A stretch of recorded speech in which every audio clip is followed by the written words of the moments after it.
اللہ کی توفیق سے اور اس کے فضل سے اور اس کے کرم سے آج ہم 30ویں پارے کی طرف بڑھ رہے ہیں۔ قرآن مجید میں اللہ تبارک و تعالیٰ نے 30ویں پارے کا آغاز سورہ نبا کے ساتھ کیا ہے۔ فرمایا اما یتساءلون، وہ کس چیز کے بارے میں سوال کر رہے ہیں، ایک دوسرے سے کس چیز کے بارے میں پوچھ رہے ہیں؟ عن النبأ العظیم، کیا وہ اس بڑی خبر کے بارے میں پوچھ رہے ہیں؟ الذی ہم فیہ مختلفون، جس میں وہ اختلاف کرتے ہیں۔ کلا سیعلمون، یقیناً وہ اسے جان لیں گے۔ ثم کلا سیعلمون، اور پھر یقیناً وہ اسے جان لیں گے۔ وہ چیز کیا ہے؟ وہ قیامت ہے۔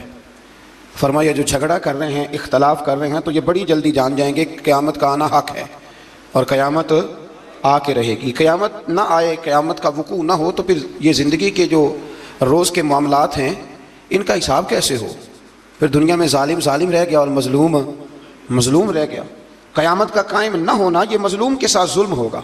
لہٰذا فرمایا کہ جو جھگڑا کر رہے ہیں نا کہ پتہ نہیں قائم ہوگی کہ نہیں ہوگی، انہیں بتائیے کہ قیامت ان قریب قائم ہو جائے گی۔ اس کے بعد اسی سورہ میں اللہ تعالیٰ نے اپنی قدرت کی نشانیوں کو بیان کرنے کے بعد آیت نمبر 17 میں فرمایا کہ فیصلے کے دن کا وقت مقرر ہے، وہ کسی کے کہنے پہ جلدی نہیں ہوگا، اس کا دن میں نے، اللہ فرماتے ہیں کہ وہ دن مقرر ہے۔ اور پھر علامات قیامت کا بیان فرمایا۔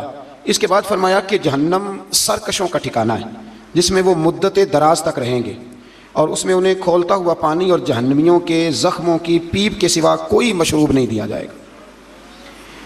اس سے آگے پھر سورۃ النازعات شروع ہوتی ہے۔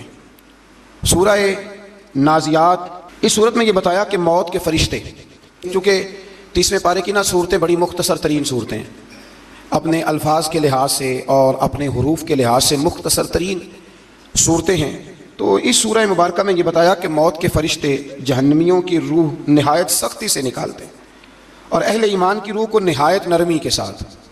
اور فرمایا اس کے بعد فرشتوں کا ذکر ہے کہ جنہیں کارخانہ قدرت کے معاملات کی تدبیریں تفویض کی جاتی ہیں۔ اس کے بعد پھر قیامت کا اللہ کریم نے ذکر فرمایا ہے۔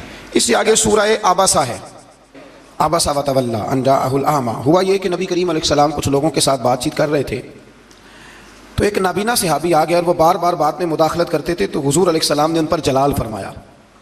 اللہ کریم نے محبوب کریم سے کہا کہ محبوب آپ کو اس پہ جلال نہیں کرنا چاہیے تھا، وہ غریب تو آپ کی زیارت کرنے آیا تھا، وہ تو دیدار کرنے آیا تھا۔ اللہ تو اپنے محبوب کو کہہ سکتا ہے نا یہ بات، لیکن امتی اٹھ کے اس بات کا ذکر کرے تو یہ ذرا مناسب نہیں ہے، یہ ذرا مناسب۔ علامہ اسماعیل حقی نے تفسیر روح البیان کے اندر لکھا ہے کہ حضرت عمر فاروق کے زمانے میں ایک امام ہر رکعت میں سورہ عبسہ پڑھتا تھا، ہر روز نماز فجر میں ایک رکعت میں کم از کم وہ سورہ عبسہ پڑھتا۔ تو حضرت عمر کو کسی نے بتلایا تو آپ نے اس کو کہا تجھے اور قرآن مجید نہیں آتا؟ لگا آتا ہے۔ فرمایا پھر یہ کیوں پڑھتے ہو؟ کہنے لگا بس جی میرا دل کرتا ہے۔ تو جناب عمر نے تلوار لے کے اس کی گردن اڑا دی تھی۔ بندہ کون تھا؟ مسجد کا قرآن شریف پڑھتا تھا نا۔ کہتے ہیں جی آپ قرآن پڑھنے والے کے بارے میں یہ لفظ کہہ رہے ہیں، تو بھائی وہ بھی قرآن پڑھتا تھا۔ قرآن بھی اتنی دیر تک فائدہ دیتا ہے جب تک نبی پاک کا ادب رکھ کے قرآن پڑھا جائے، اور اگر ادب ہی نہیں ہے، تعظیم ہی نہیں ہے، توقیر ہی نہیں ہے، وہ جی قرآن میں لکھا ہوا ہے۔ یاد رکھیں ادب پہلا کرینہ ہے محبت کے کرینوں میں۔ تعظیم رسالت کے بغیر کسی قسم کی کوئی عبادت قابل قبول نہیں ہے، اس کو جان لیں اور سمجھ لیں۔ اسی صورت کے آخر میں قیامت کے نفسا نفسی کے منظر کو بیان کیا گیا ہے کہ دنیا میں ایک دوسرے پر جان چھڑکنے والے اور محبت کا دعویٰ کرنے والے دامن چھڑائیں گے قیامت میں۔ ایک شخص سے اپنے بھائی، ماں باپ، بیوی اور بیٹوں سے جان چھڑا کے بھاگے گا۔ اللہ تعالیٰ فرماتا ہے سب کو اپنی اپنی پڑی ہوگی، کچھ کے چہرے روشن مسکراتے اور حشاش بشاش ہوں گے، اور کچھ کے چہرے غبار آلود ہوں گے اور ان پر سیاہی چھائی ہوئی ہوگی۔ ایک شخص نے صبح سے لے کے شام تک نہ وہ گھر گیا نہ اس نے روٹی کھائی۔ مفسرین نے ایک بات سمجھانے کے لیے لکھی ہے کہ صبح سے لے کے شام تک نہ گھر گیا نہ گھر کی روٹی کھائی نہ بچوں سے ملا، سارا دن ڈیوٹی پہ رہا۔ شام کو جب اسے پیسے ملتے ہیں، تنخواہ ملتی ہے، کتنا خوش ہوتا ہے، پھر وہ اپنے گھر جاتا ہے۔ فرمایا وہ لوگ جنہوں نے دنیا میں ساری طاقتیں ہونے کے باوجود گناہ نہیں کیا، ہر چیز جیب میں ہونے کے باوجود خطا نہیں کی، بچتے رہے، کوشش کرتے رہے، تو قیامت کے دن رب جب انہیں مزدوری دے گا نا تو پھر ان کے چہرے بھی خوشی سے کھل اٹھیں گے، پھر ان کے چہرے خوشی سے کھل اٹھیں گے، پھر اللہ تبارک و تعالیٰ کے وہ بندے بڑے فرح ہوں گے۔ آگے پھر سورۃ تکویر شروع ہوتی ہے۔ اس سورت میں بھی علامات قیامت کا ذکر ہے کہ سورج کی بساط نور کو لپیٹ دیا جائے گا، ستارے جھڑ جائیں گے، پہاڑ چلائے جائیں گے، ابھی کھڑے ہیں تو پھر یہ چلائے جائیں گے، 10 ماہ کی حاملہ اونٹنیاں بیکار چھوڑ دی جائیں گی، یعنی دنیا کی مال و دولت کی قدر ختم ہو جائے گی۔ عرب کے اندر جب اونٹنی حاملہ ہوتی تھی اور 10 ماہ کی ہوتی تھی تو پھر وہ بڑا دھیان رکھتے تھے تو قرآن نے مثال دی، یعنی یوں سمجھ لیں کہ 20-20 کلو سونا بھی پڑا ہوگا پر کسی کو پرواہ نہیں رہ جائے گی۔ اب پرواہ ہوگی تو قیامت کی، آج تو بڑی پرواہ ہوتی ہے نا، مطلب جس جیب میں پیسے ہوتے ہیں ساری توجہ اسی جیب پہ ہوتی ہے۔ فرمایا اس دن یہ تمہارا عمل ہوگا کہ وہ اونٹنیاں بھی اسی طرح خالی چھوڑ دی جائیں گی، دنیا کی مال و دولت کی قدر ختم ہو جائے گی، وحشی جانور جمع کیے جائیں گے، سمندر بھڑکائے جائیں گے، جانیں ایک بار پھر جسموں سے ملا دی جائیں گی، اور آگے چل کے فرمایا اعمال کے صحیفے پھیلا دیے جائیں گے، دوزخ کو بھڑکایا جائے گا، جنت قریب کر دی جائے گی، اور ہر شخص جان لے گا اس نے اپنی آخرت کے لیے کیا ذخیرہ عمل آگے بھیجا ہے۔ اللہ تبارک و تعالیٰ نے قسم کھا کر قرآن مجید اور نبی پاک علیہ السلام کی رسالت کے حق ہونے کا بیان فرمایا ہے۔ پھر اس سے آگے سورہ انفطار شروع ہوتی ہے۔ سورہ انفطار کے اندر بھی کم و بیش اسی طرح کے مضامین اللہ کریم نے بیان فرمائے۔ فرمایا اذا السماء انفطرت، جب آسمان پھٹ جائے گا، وَإِذَا الْكَوَاكِبُ انتَثَرَتْ، جب ستارے بکھر جائیں گے، وَإِذَا الْبِحَارُ فُجِّرَتْ، جب سمندر بہنے لگیں گے، وَإِذَا الْقُبُورُ بُعْثِرَتْ، اور جب قبریں کریدی جائیں گی، زیر و زبر کر دی جائیں گی، عَلِمَتْ نَفْسٌ مَا قَدَّمَتْ وَأَخَّرَتْ، ہر جان جان لے گی کہ اس نے آگے کیا بھیجا ہے اور پیچھے جو چھوڑ کے جائیں گے کچھ لوگ ان کا بھی حساب دیں گے، کہاں سے لے کے چھوڑ گئے، کس طرح کا بینک بیلنس چھوڑ گئے، یہ پتہ چلے گا۔ اور پھر جو انداز ہے نا اس سورہ مبارکہ کا بڑا کمال ہے، کہا یا ایھا الانسان ما غرک بربک الکریم، اے انسان تجھے کس چیز نے دھوکے میں ڈال دیا، تیرا رب تو بڑا ہی کریم ہے، تجھے کس نے دھوکے میں ڈالا، یعنی اتنے کرم والے سے تو نے منہ پھیر لیا، اتنے کریم سے۔ دنیا میں سب سے بڑا اپنی جان پر ظلم کرنے والا وہ شخص ہے جو اپنے پیار کرنے والوں سے منہ پھیرتا ہے، اور اس کی دلیل یہ آیت ہے۔ رب فرماتا ہے میں کریم ہوں، میں معاف کرتا ہوں، میں تمہیں روزی دیتا ہوں، میں تمہارے بغیر مانگے نعمتیں دیتا ہوں، اتنا کچھ دیتا ہوں، اور تم مجھے سے دھوکے میں پڑ جاتے ہو، تم میری طرف سے منہ پھیر لیتے ہو۔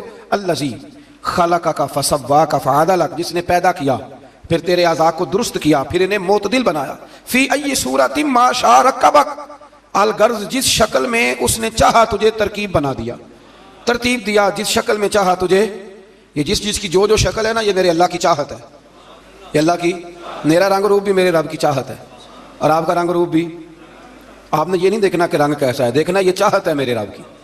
چلیں میں پرانے خیالات کا آدمی ہوں، ایک بات اور کہہ دوں، یہ چہرے پہ داڑھی بھی اللہ کی چاہت ہے، عورت کے چہرے پہ نہیں تو یہ بھی اللہ کی، اور مرد کے چہرے پہ ہے تو یہ بھی اللہ کی۔ اللہ کی چاہت پسند کرنی چاہیے کہ نہیں؟ چلیں جن کو 8-10 سال ہو گئے ہیں درس میں آتے وہ تو اب نیکی کر دیں، کو زمانہ بیت گیا وہ ہمارے ساتھ صلح کر لیں، مہربانی کریں، وہ تو اب تھوڑی اس طرف توجہ کریں، اللہ توفیق عطا فرمائے۔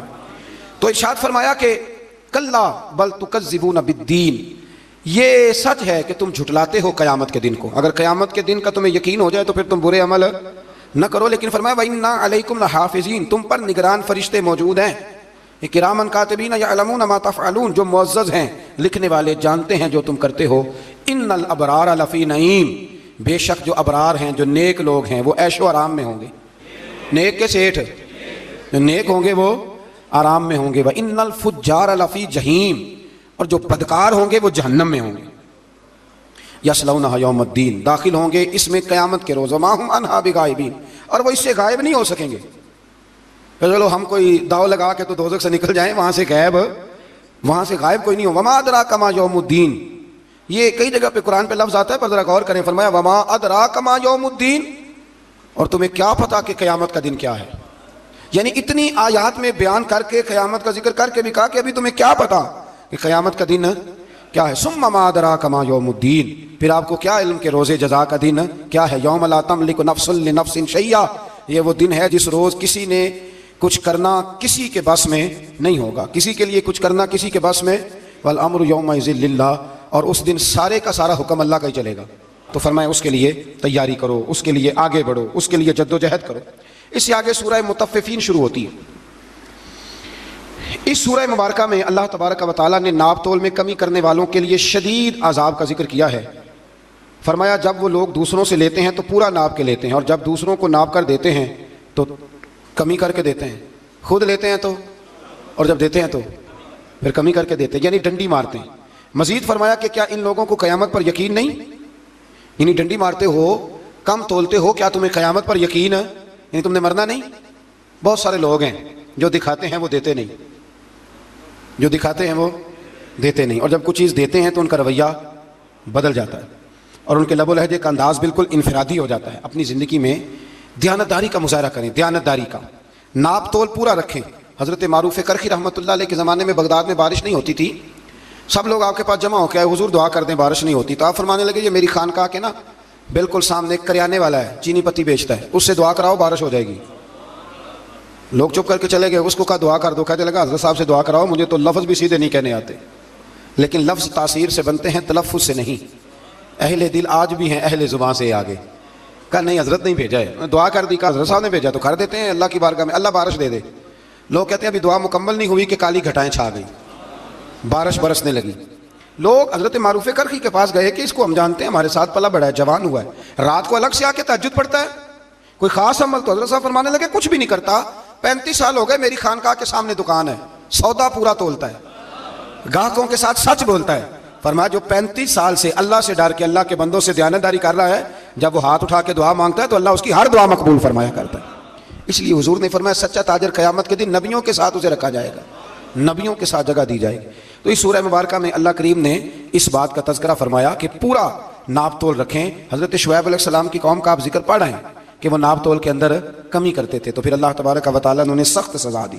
سورہ انشقاق، اس سورہ مبارکہ میں بھی آثار و احوال قیامت کا بیان ہے، اور یہ کہ قیامت کے دن جن لوگوں کا صحیفہ یا مال ان کے دائیں ہاتھ میں دیا جائے گا، ان کا اخروی حساب بہت آسان ہوگا اور وہ اپنے اہل کی طرف خوشی خوشی لوٹے گا، اور جن کا نامہ یا مال پیٹھ پیچھے سے دیا جائے گا وہ کہے گا کاش مجھے موت آ جائے، اور اسے جہنم کی بھڑکتی ہوئی آگ میں جھونک دیا جائے گا۔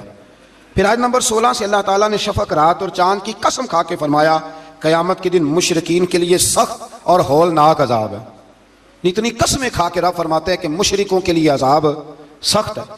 تو یہاں لوگ بڑے راضی ہیں ان سے، بڑی ان کی تعریفیں کرتے ہیں، اللہ کئی قسمیں اٹھا کے کہتا ہے یہ جہنمی ہیں، یہ دوزخی ہیں، یہاں لوگ بڑے راضی ہیں۔